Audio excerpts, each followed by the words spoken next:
ਸਤਿਨਾਮ ਵਾਹਿਗੁਰੂ ਸਤਿਨਾਮ ਵਾਹਿਗੁਰੂ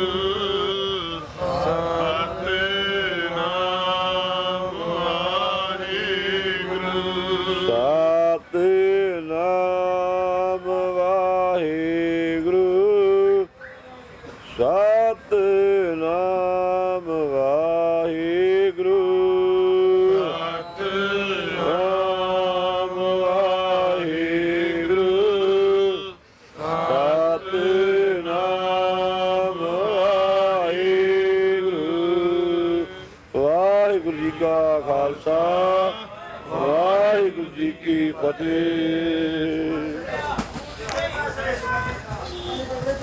ਸੋ ਆਪਾਂ ਸਾਰਿਆਂ ਨੇ ਮਿਲ ਕਰਕੇ ਨਾਮ ਜਪਿਆ ਤੇ ਨਾਲ ਹੀ ਆਪਣੇ ਮਨ ਅੰਦਰ ਇਹ ਅਰਦਾਸ ਸਤਿਗੁਰ ਸੱਚੇ ਪਾਤਸ਼ਾਹ ਚਰਨਾਂ ਕਮਲਾਂ 'ਚ ਕਰੀਏ ਕਿ ਪਾਤਸ਼ਾਹ ਮਿਹਰ ਕਰੇ। ਇਹ ਸਮਾਂ ਰਹਿਮਤਾਂ ਭਰਿਆ ਬਖਸ਼ਿਓ। ਇਸ ਸੰਘਰਸ਼ ਦੇ ਵਿੱਚੋਂ ਵੀ ਆਪਣੇ ਕਿਰਤੀਆਂ ਨੂੰ ਕਿਸਾਨਾਂ ਨੂੰ ਕਾਮਯਾਬੀਆਂ ਬਖਸ਼ਿਓ। ਐਸੀਆਂ ਅਰਦਾਸਾਂ ਸਾਰੇ ਤਨੋਂ ਮਨੋਂ ਹੋ ਕਰਕੇ ਕਰੀਏ ਤੇ ਸਤਿਗੁਰੂ ਬਖਸ਼ਿਸ਼ਾਂ ਕਰਨ। ਸੋ ਇੱਕ ਵਾਰੀ ਫੇਰ ਇਸ ਨਵੇਂ ਵਰੇ ਦੀ ਆਮਦ ਤੇ ਮੁਬਾਰਕਾਂ। ਵਾਹਿਗੁਰੂ ਜੀ ਕਾ ਖਾਲਸਾ ਵਾਹਿਗੁਰੂ ਜੀ ਕੀ ਫਤਿਹ।